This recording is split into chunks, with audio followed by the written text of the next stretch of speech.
saudara-saudara, saudara kita yang berada di Cianjur, yang dimana mereka sedang ditimpa bencana, sedang ditimpa musibah, yaitu gempa bumi, maka penderitaan yang mereka rasakan itu pun adalah penderitaan kita, saudara-saudara. Air mata mereka yang tumpah, yang jatuh, itu pun air mata kita. Darah mereka itu pun darah kita. Penderitaan mereka, penderitaan kita. Rasa sakit mereka, rasa sakit mereka, rasa sakit kita. Mereka yang kehilangan harta benda sama seperti kita kehilangan harta benda kita. Mereka anak-anak yang kehilangan orang tua yang kehilangan anak sama seperti kita kehilangan anak-anak kita, dan kita kehilangan orang tua kita. Mereka para istri yang menjadi janda yang kehilangan suaminya, suami yang kehilangan istrinya, sama seperti kita kehilangan istri kita, dan istri kita kehilangan kita, saudara-saudara. Yakni penderitaan mereka, penderitaan kita, rasa sakit mereka, rasa sakit kita, kehilangan yang mereka rasakan itu pun adalah kehilangan kita, itu pun adalah rasa kehilangan kita, saudara-saudara. Oleh karena kita doakan agar saudara-saudara kita yang khususnya berada di Cianjur, mudah-mudahan Allah angkat segala macam bala, Allah angkat segala macam musibah, Allah angkat segala macam bencana yang menimpa saudara-saudara kita yang di Cianjur khususnya dan umumnya. Allah angkat segala macam musibah bencana yang terjadi negara kita tercinta, yaitu negara Kesatuan Republik Indonesia, saudara-saudara. Hadirin sekalian yang dimuliakan oleh Allah Subhanahu wa taala, pasti kita bertanya-tanya, apa sebab terjadinya gempa bumi di negara Kesatuan Republik Indonesia yang sangat kita cintai ini? Padahal Indonesia adalah negerinya para aulia, negerinya orang-orang soleh, negerinya para ulama. Banyak paku-paku bumi di negara Kesatuan Republik Indonesia. Sebelumnya di Lombok gempa bumi, di Palu gempa bumi sama dengan tsunami. Nah sekarang di Cianjur gempa bumi. Lombok adalah kota 1000 masjid, Lombok kotanya para wali, kotanya para ulama, Palu kotanya para ulama, Cianjur juga kota para ulama, kota para santri. Tetapi kenapa Allah berikan musibah? Kenapa Allah berikan bencana? Saudara-saudara sekalian yang dimuliakan oleh Allah, jangankan di Indonesia, Makkah paling mulianya kota, kota kelahiran Nabi Muhammad SAW, kota yang dimana di kota tersebut dilahirkan makhluk yang paling mulia, makhluk yang paling agung, makhluk yang paling suci, yaitu baginda Nabi besar Muhammad SAW. Makkah pun pernah dilanda gempa bumi, saudara-saudara, sebagaimana dalam hadis yang diriwayatkan oleh Imam Ad-Darul Qutni dan diriwayatkan juga oleh Imam Bukhari Muslim. Perawinya berbeda, setiap riwayat maka nama gunung berbeda-beda. Riwayat Bukhari Muslim diriwayatkan bahwasanya gunungnya adalah gunung Uhud, tetapi riwayat Imam Ad-Darul Qutni gunung tersebut adalah gunung Thabir. Nah saudara-saudara sekalian yang dimuliakan oleh Allah, ketika gunung tersebut gempa bumi, batu-batunya berjatuhan, di atas gunung tersebut ada Rasulullah, ada Sayyidina Abu Bakar As-Siddiq, Sayyidina Umar bin Khattab, dan Sayyidina Utsman ibn Affan. Ketika gunung tersebut mulai bergoyang, Nabi Muhammad meletakkan tangan sucinya di atas gunung tersebut, dan Nabi Muhammad berkata, belum saatnya bagimu, belum saatnya bagimu, berhentilah berguncang.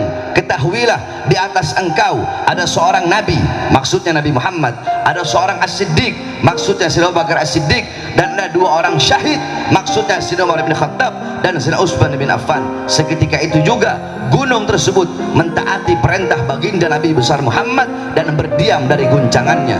Ketika gunung tersebut berhenti berguncang, maka Rasulullah bertanya kepada para sahabat, dosa apa yang telah kalian lakukan, maksiat apa yang telah kalian lakukan, sehingga gunung ini bergoyang, bergetar karena takut kepada Allah Subhanahu wa taala. Bahkan di zaman Sayyidina Umar bin Khattab, idza zulzilatil Madinah, ketika Madinah ditimpa gempa bumi, khataba Umar bin Khattab amaman nas. Sayyidina Umar bin Khattab beliau berkhutbah di hadapan manusia.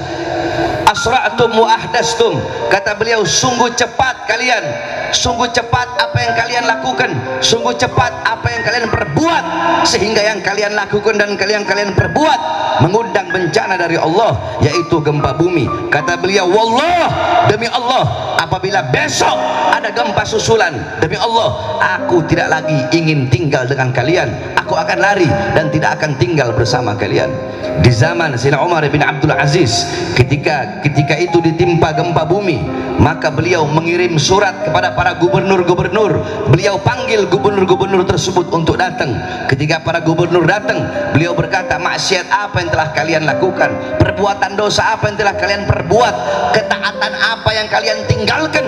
Sungguh demi Allah, ini Allah tegur kita semua. Oleh karenanya, keluarkan harta kalian di jalan Allah Subhanahu wa taala untuk menghilangkan segala macam bala, musibah dan bencana. Seketika itu pun beliau memerintahkan para gubernur untuk mengeluarkan hartanya di jalan Allah Subhanahu wa taala. Kemudian Sayyidina Ka'ab ibn Malik, beliau berkata bahwasanya tidaklah gempa bumi tersebut terjadi melainkan terlalu banyak dosa-dosa dan maksiat yang hamba-hamba lakukan di atas muka buminya Allah, sehingga bumi tersebut takut, bumi tersebut gemetar kepada Allah, sehingga karena gemetarnya, karena rasa takutnya, sehingga bumi tersebut berguncang, saudara-saudara. Kemudian Sayyidina Anas bin Malik radhiyallahu anhu, beliau pernah bertanya kepada Sayyidatuna Aisyah radhiyallahu anha akan pendapatnya tentang gempa bumi. Apa jawab Sayyidatuna Aisyah radhiyallahu anha? Beliau menjawab, tidaklah gempa bumi terjadi melainkan 3 perkara ini telah merajalela. Apa 3 perkara tersebut? Apabila 3 perkara ini telah merajalela, apa 3 perkara tersebut? Yang pertama, kata Sayyidatuna Aisyah, idza istahalla zina, apabila perzinahan, apabila zina sudah dianggap sesuatu yang halal, apabila orang sudah berzina di mana-mana, pagi, siang, sore, malam berzina, yang tua berzina, yang muda berzina, yang kaya berzina, yang miskin berzina, orang-orang tidak lagi punya rasa malu kepada Allah Subhanahu wa taala. Para pemuda-pemudi berzina, para anak-anak muda, laki-laki, perempuan ciuman di pinggir jalan, mereka bergandengan tangan di pinggir jalan, mereka berzina, mereka melacur di pinggir jalan. Saudara-saudara, zina itu adalah dosa yang besar. Ada orang berzina secara sembunyi-sembunyi, ada orang berzina secara terang-terangan. Akan tetapi perlu engkau ketahui bahwasanya dosa orang berzina secara terang-terangan itu lebih besar daripada dosa orang yang berzina secara sembunyi-sembunyi. Coba kita lihat anak-anak muda kita, para pemuda-pemudi kita di pinggir-pinggir jalan, saudara-saudara, di pinggir-pinggir jalan malam tahun baru, apalagi malam Valentine, yang paling banyak berzina, yang paling banyak melacur di Indonesia bukan orang Kristen, bukan orang Buddha, bukan orang Hindu, bukan agama lain, tetapi pemuda-pemudi Islam yang paling banyak melacur, yang paling banyak berzina, yang paling banyak berbuat dosa, yang paling banyak berbuat maksiat di Indonesia, saudara-saudara. Apabila pelacuran telah terjadi di mana-mana, wa istibahal khumur, apabila khamr telah dianggap hal yang dibolehkan, apabila khamr telah dianggap hal yang biasa, yakni khamr telah dianggap perkara yang biasa, orang mabok-mabokan pagi, siang, sore, malam mabok, yang tua mabok, yang muda mabok, yang kaya mabok, yang miskin mabok, narkoba di mana-mana, mabok di mana-mana, khamr di mana-mana, di pinggir jalan orang menenteng minuman keras, tidak lagi punya rasa malu. Khamr bukan lagi hal yang tabu, seakan-akan minuman keras tersebut, seakan-akan minuman syaitan tersebut adalah perkara yang dihalalkan, saudara-saudara. Nah, perzinahan merajalela, perzinahan di mana-mana, khamr di mana-mana, wa darabu bil ma'azif. Kemudian orang-orang mulai memainkan musik-musik yang membuat lupa kepada Allah Subhanahu wa taala. Saya perhatikan orang-orang zaman sekarang, pagi, siang, sore, malam sibuk dengan handphonenya, saudara-saudara. Alhamdulillah, saya bersyukur kepada Allah, udah 1 bulan ini semenjak saya sakit, saya tinggalkan handphone. Saya tidak mau sibuk megang handphone, saudara-saudara. Orang seluruh Indonesia WhatsApp saya tidak ada saya buka, tidak ada saya baca. Saya mulai meninggalkan handphone. Anak-anak zaman sekarang umur 6 tahun pegang handphone, umur 7 tahun pegang handphone, umur 8 tahun pegang handphone, yang tua, yang anak kecil, yang muda, yang tua, semua sibuk dengan handphone, saudara-saudara. Pagi, siang, sore, malam waktumu diambil oleh handphone. Handphone menjadikan engkau jauh dari Allah, handphone menjadikan engkau jauh dari Rasulullah. Memang betul handphone sesuatu yang bagus, handphone membawa manfaat, tetapi saya perhatikan banyak orang-orang sekarang handphone lebih banyak membawa mudarat. TikTok dan YouTube segala macam, orang-orang mulai lupa kepada Allah, mulai lupa kepada Rasulullah. Ulamanya, ustadz, kiai, habibnya sibuk main TikTok, saudara-saudara. Orang-orang lupa kepada Allah. Handphone, suami istri hadap-hadapan, si suami sibuk main handphone, si istri sibuk main handphone. Handphone menjauhkan orang-orang yang dekat. Kalian berkata handphone kalian bisa berhubungan dengan orang-orang yang jauh, ya, kalian bisa berhubungan dengan orang-orang yang jauh, akan tetapi handphone bisa menjauhkan suami dengan istri, menjauhkan orang tua dengan anak, dan anak dengan orang tuanya. Ini yang terjadi, saudara-saudara. Musik-musik membuat lupa dan lalai kepada Allah. Orkes di mana-mana. Kalian sibuk dengan handphone kalian, memutar musik-musik yang membuat lupa dan lalai kepada Allah Subhanahu wa taala. Kalian lebih memilih panggilan handphone, kalian lebih memilih panggilan perut, dan mengabaikan panggilan Allah Subhanahu wa taala. Di masjid-masjid kalian, di musola-musola kalian, di surau-surau kalian, terdengar panggilan Allah Subhanahu wa taala. Hayya 'alas shalah, hayya 'alas shalah. Ayo salat. Kalian yang bekerja, tinggalkan pekerjaan kalian. Kalian yang berdagang, tinggalkan dagangan kalian. Kalian yang punya toko, tutup sementara toko kalian. Ayo kembali kepada aku, kata Allah. Ini saatnya engkau kembali kepada aku. Ini saatnya engkau beribadah kepada aku. Tetapi kita yang sibuk dengan pekerjaan, yang sibuk dengan urusan dunia, sibuk dengan urusan harta, pangkat, jabatan, tahta, kekuasaan, sibuk dengan urusan perut, sibuk dengan urusan handphone, sibuk dengan urusan pekerjaan, sibuk dengan urusan tokonya. Yang di toko tetap dengan tokonya, yang bekerja tetap dengan pekerjaannya, yang sibuk dengan harta tetap dengan urusan hartanya, lebih memilih panggilan-panggilan perut dan mengabaikan, meninggalkan panggilan Allah Subhanahu wa taala. Saudara-saudara, jikalau kalian ingin tahu bagaimana orang-orang zaman dulu, para ulama, para ustadz, para kiai, para habaib, bagaimana para aslafun saleh zaman dahulu, bagaimana ketergantungan mereka, bagaimana kebutuhan mereka terhadap handphone, terhadap Al-Quran, maka bercerminlah engkau, lihatlah di zaman sekarang bagaimana kebutuhanmu, bagaimana ketergantunganmu terhadap handphone, maka seperti itulah kebutuhan dan ketergantungan orang-orang terdahulu terhadap Al-Quran. Jikalau kalian zaman sekarang bangun tidur pegang handphone, orang zaman dulu bangun tidur pegang Quran, baca Quran. Jikalau kalian mau makan pegang handphone, sebelum makan pegang handphone, mau makan pegang handphone. Orang-orang zaman dulu sebelum makan baca Quran, pegang Quran, habis makan baca Quran, pegang Quran. Kalian mau tidur pegang handphone. Orang-orang zaman dulu mau tidur pegang Quran. Kalian sesaat nggak megang handphone, hati kalian gelisah. Orang-orang zaman dulu sesaat nggak megang Quran, sesaat nggak baca Quran, hati mereka gelisah. Bukan berarti kalian nggak pegang handphone, terserah, sesuka hati kalian pegang handphone. Akan tetapi jangan sampai handphone atau apapun itu, mau handphone, mau harta, mau pangkat, mau uang, mau jabatan, mau perempuan, mau tahta, mau kekuasaan, apapun yang membuat engkau jauh dari Allah, perkara apapun, sesuatu apapun, hal apapun yang membuat engkau jauh dari Allah, maka tinggalkan sesuatu itu, tinggalkan perkara itu, membuat jauh dari Allah, tinggalkan. Apalagi sesuatu itu, hal itu, perkara itu bisa memutuskan hubunganmu dengan Allah dan dengan Rasulullah SAW. 3 hal.